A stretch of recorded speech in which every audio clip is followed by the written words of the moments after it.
Hey everyone, and welcome to the show. Have you ever gotten that pit of your stomach feeling when you have to check your bank balance? Oh, yeah, Even when you know for sure. things should be okay. It's kind of crazy, right? It is. That's exactly the kind of stuff that Shannah Game is talking about in her self-help book, Unraveling Your Relationship with Money. Okay. And we are diving deep into it today. You Awesome. can find a link to the book in the description below. Great. And hey, if you like the show, Yeah, don't forget to like and subscribe. for sure. So Shannah, in this book, she goes way beyond Mm. the typical spreadsheets and budgets and stuff. Yeah. She's talking about healing money trauma. It's so important. Yeah. It really is, because it's fascinating how often we try to solve, money problems with pure logic, Yeah, when really so much of it is tied to our emotions and how we feel. absolutely. And that's honestly what hooked me right away in this book. Yeah.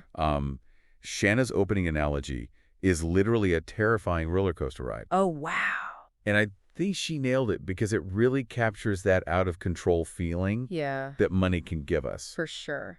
And the best part is, Yeah. she's a financial expert, but even she admits to having anxiety about checking her own bank balance. It's so relatable. It Sorry. makes you feel like you're not alone. So relatable. It normalizes the experience, for sure.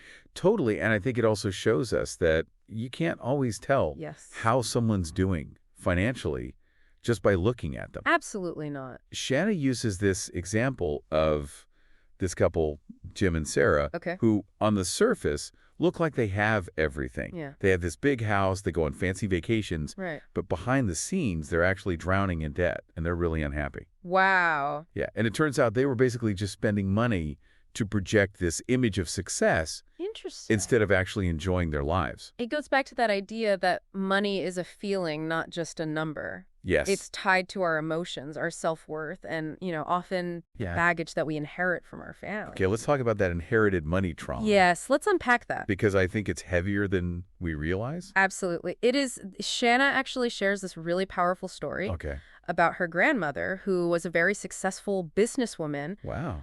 but she lived through the Great Depression. Oh, wow. And even though she later on became quite wealthy, Okay. she had this deep-seated hoarding mentality when it came to food, Oh, wow. which was like a trauma response that had been passed down Wow, that's a really good example through generations. of how historical events and, even societal injustices like the gender pay gap Mm-hmm. can really have a lasting impact on families Sure.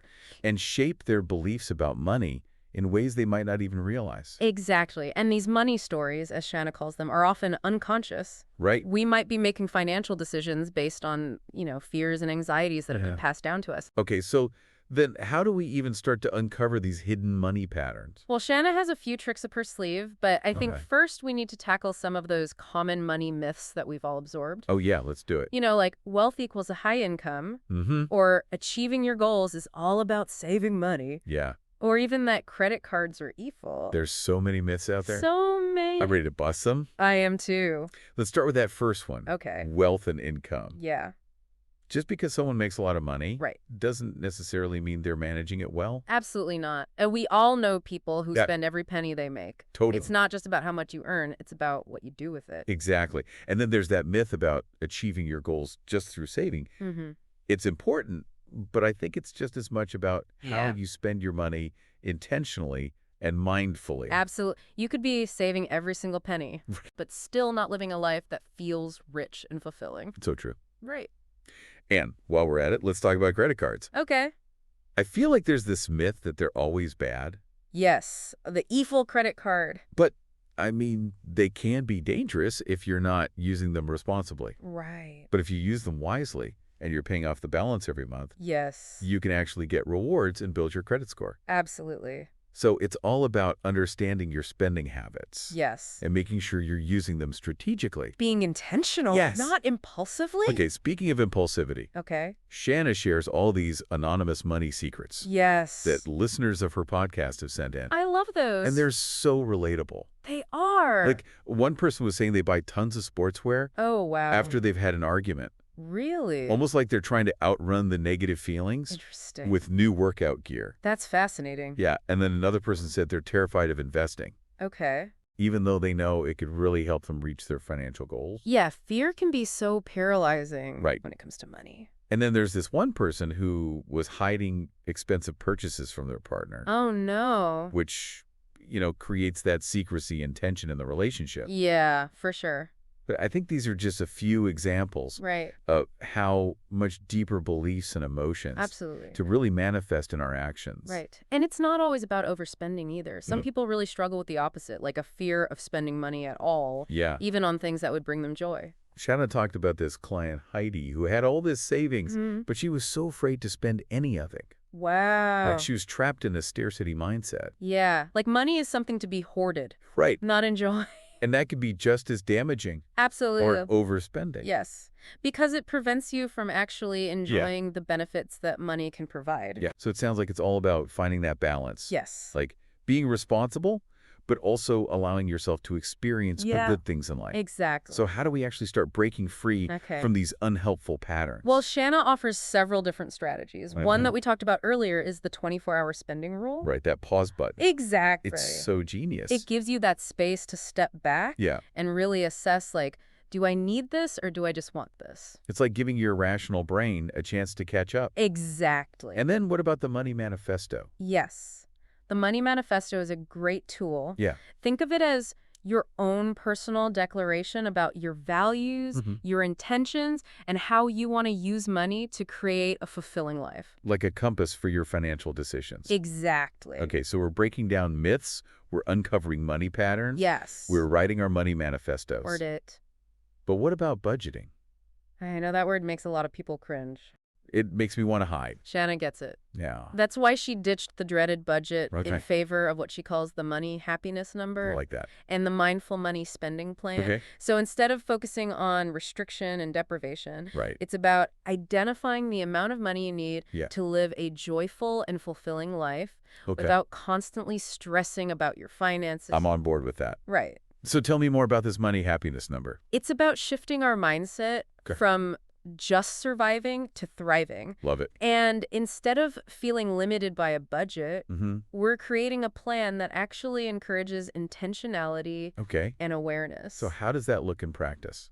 So Shannah recommends this 2-column approach. Okay. One column for what I think I will spend, and another column for what I did spend. Got it. That way you can track your spending and identify any areas where you might need to make adjustments. That makes so much more sense Right. than a traditional budget. It does. It feels more approachable. It is. At the end of the day, if you're not happy, what's the point of all the financial strategizing? Exactly. Money should be a tool to help us live a better life, Yes. not a source of constant stress and anxiety. I love that. Okay, so we covered a lot of ground We did. in this first part of our deep dive. Yeah, we busted some money myths. We did. We explored the concept of inherited money trauma. We learned about some practical strategies like the 24-hour spending rule and the money manifesto. Yes, and we got introduced to the money happiness number. Yes. And the mindful money spending plan. Which are all about creating a more fulfilling and intentional relationship with money. Exactly. And in the next part of our deep dive, we're going to be going even deeper into those money patterns and uncovering more strategies I'm excited. for creating lasting change. So stay tuned. Stay tuned. Welcome back to our deep dive into unraveling your relationship with money. We're ready to get even deeper into those money patterns. And how to actually start shifting them. You know what I thought was really interesting? Yeah. Was the story Shannah shared about this pivotal moment in her own life Oh, yeah. when, like, everything changed for her. Yeah. She talks about this time when she actually lost hearing in one ear Oh, wow. during a yoga class. That's intense. It's a big deal, right? Yeah. It really forced her to confront Yeah. a lot of her anxieties and develop these new coping mechanisms. It's interesting how she describes it as the sudden silence, this feeling of being cut off from the world.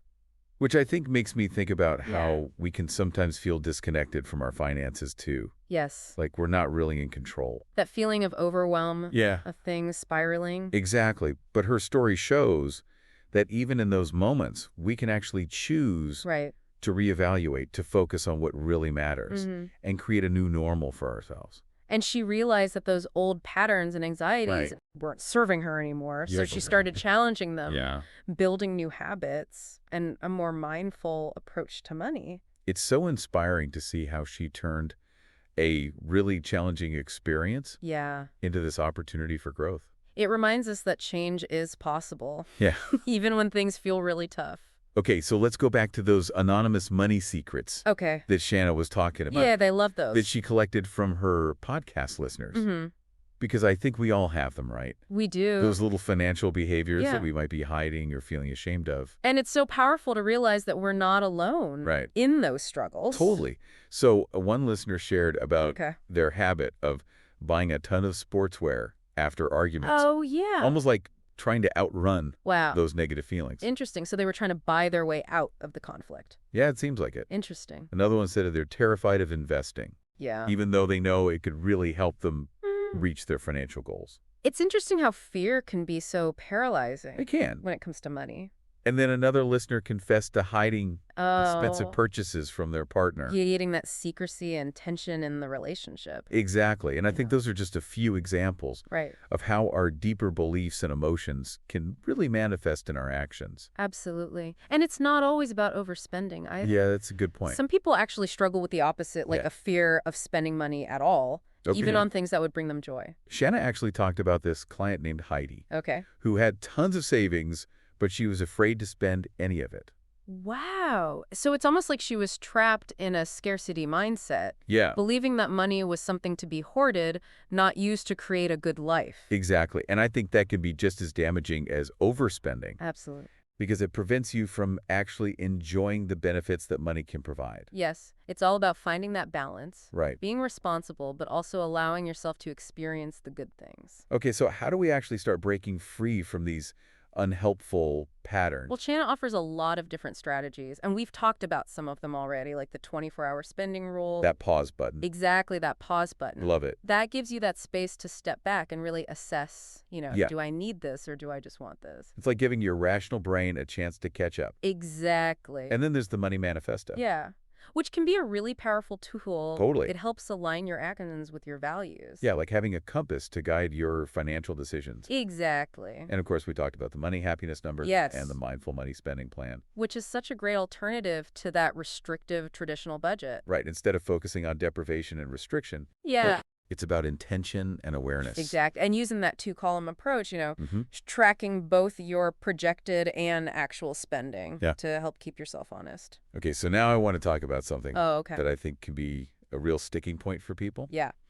And that's what Shannah calls the money comfort zone. Ah, yes. That familiar territory where our brains like to hang out. Right. Even if it's not serving us. Yeah, it's where we default to those habitual patterns, even if they're causing us stress or preventing us from growing. She shares a story about a client named Jeremiah. Who was stuck in this cycle of overspending, even though he had worked so hard to pay off all of his student loans. So he was kind of taking one step forward and 2 steps back. Exactly. And they discovered through working together that he was using his credit card to buy all these things that he had longed for as a child, almost like seeking comfort and validation. So he was trying to fill an emotional void with spending. Exactly. And I think so many of us do that. We try to fill those emotional voids with purchases, but true healing comes from addressing those deeper issues. Absolutely. Not masking them with stuff. And that's where therapy can be so helpful. Absolutely. It's about acknowledging that sometimes we need support to break free from those really deeply ingrained patterns. And through their work together, Jeremiah was able to identify the root cause of his overspending and develop healthier coping mechanisms. I love that story. It's encouraging to see how he shifted his mindset and really created a more positive relationship with money. It proves that it's never too late to change, no matter what our past experiences may have been. Now, I want to highlight another client story that Shannah shares, because I think it really emphasizes the importance of recognizing our money patterns. Yes. This one's about Darren and Jacqueline. Okay. Who are this couple who seem to have it all? They had the house, the cars, the vacation. Right. On the surface, everything looked perfect, but they were really struggling with communication and vulnerability when it came to money. Interesting. So they were using their wealth to project this image of success instead of actually connecting on a deeper level. Exactly. And Shannah recognized that their spending was actually masking their fear of not being enough. That's powerful. So she encouraged them to start having these regular money dates. Okay, I love that. Like dedicated time to talk openly and honestly about their financial goals and their fears. Creating a safe space to be vulnerable and build that trust. And through that process, they were able to break down those walls of secrecy and create a more authentic and fulfilling relationship. It's such a great reminder that communication is key. It is. We need to talk about money, acknowledge our struggles, and seek support when we need it. Okay, before we move on, I want to talk about something that could be really hard to talk about. Yeah. And that's shame. Shame is a powerful emotion. It is. And it can keep us trapped in those negative patterns and prevent us from actually seeking help. It's like that voice in our head telling us that we're not good enough. Yeah. That we've made too many mistakes. You're not worthy. That we're unworthy of financial success. Shannah shares a story about a client named Naomi. Okay. Who was incredibly organized and responsible. But she had this intense shame around spending money. Like any spending that wasn't absolutely necessary felt wasteful and irresponsible to her. And that shame actually stemmed from her childhood. Interesting. From watching her mother struggle with financial hardship. So she'd internalized this sense of responsibility that was leading to a fear of spending even on things that she enjoyed.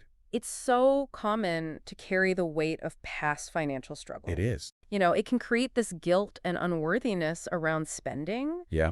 Even when you can afford it. And Shannah really emphasizes how important it is to challenge those shame-based beliefs. Absolutely. Because they can really prevent a healthy relationship with money. It's about giving ourselves permission to enjoy what we've worked for, to invest in our well-being. Totally. Overcoming shame starts with talking about it openly. Right. Realizing that we're not alone in this. Finding those trusted people we can confide in, sharing our stories without judgment. And mindfulness techniques can be so helpful, too, for managing the anxiety and stress that often accompany shame. So like things like box breathing. Yes, box breathing is great. Body scans, yoga. All of those things can help regulate our nervous system and create a sense of inner peace. Right. And as we start to release those beliefs, we open ourselves up to new possibilities. So are you ready to kick shame to the curb? I am. And embrace a more abundant and fulfilling financial life. I'm so ready. Me too. Welcome back to the final part of our deep dive into Shannah Game's Unraveling Your Relationship with Money. We've explored so much already, you know, from those money myths and patterns to the emotional baggage we might be carrying. And in this last part, we're really going to be focusing on those practical strategies and mindset shifts that can actually create real change in our financial lives. And it all starts with communication. I think so, too. Talking about money openly and honestly. It might seem simple, but for many of us, it can feel incredibly daunting. For sure. Especially if we grew up in families where money was taboo. You know, shrouded in secrecy or shame. Yeah, but as we've discussed, that silence can be so damaging. It really can. It can lead to misunderstandings, resentment, and financial decisions. For sure. That aren't truly aligned with our values. Shannah encourages us to break the silence. I love that. And some of those courageous conversations. Whether it's with partners, family members, trusted friends. Exactly. Creating a space to share our financial goals, our fears, our dreams without judgment. And those conversations can be so liberating. They can. It's like a weight lifted, allowing us to connect on a deeper level and build trust. It's not just about talking to others. It's also about being honest with ourselves. Absolutely. Checking in with our emotions. Acknowledging our money stories and those patterns that might be holding us back. And that brings us to setting boundaries. Okay, let's talk about boundaries. Boundaries are essential for protecting our financial well-being and preventing those unhealthy patterns from resurfacing. What does that look like in practice? Well, it just means setting limits on our spending, saying no to financial requests that don't align with our values, or even taking a break from social media if we find that we're constantly comparing ourselves to others. It's about prioritizing our own needs. Yes. And creating that financial security. Exactly. Setting boundaries can be tough. It can be. Especially if we're used to, you know, people-pleasing or putting others first. But it's crucial for a healthy and sustainable relationship with money. Okay, now let's talk about creating a vision for a life well lived. I love this part. Moving beyond just paying bills and saving for retirement. Right. And really imagining a life that feels abundant and fulfilling. Full of experiences, relationships, pursuits that light us up. So Shannah asked this question. What does a life well lived look like for you?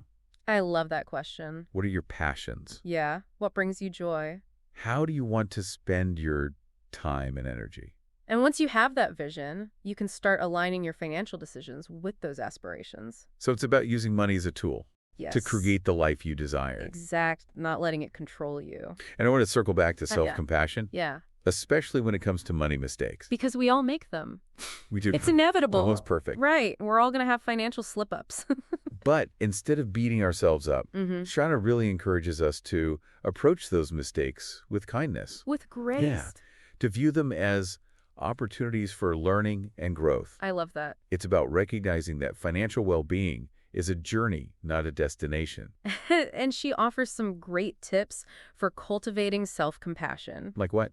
One is practicing gratitude, focusing on the positive aspects of our financial situation, no matter how small. Another one is engaging in activities that bring us joy and help us de-stress. Like spending time in nature, connecting with loved ones, or being creative. And sometimes finding a financial role model or mentor can make a big difference. Having someone who inspires you and who you can turn to for guidance. Now let's talk about some mindfulness techniques for managing financial stress and anxiety. Because those feelings can be so overwhelming and often lead to impulsive decisions. One technique that Shannah recommends is box breathing. Yes. Box breathing is great. It's a simple practice that involves inhaling, holding your breath, exhaling, and holding again. All for a count of 4. So it's just like a square.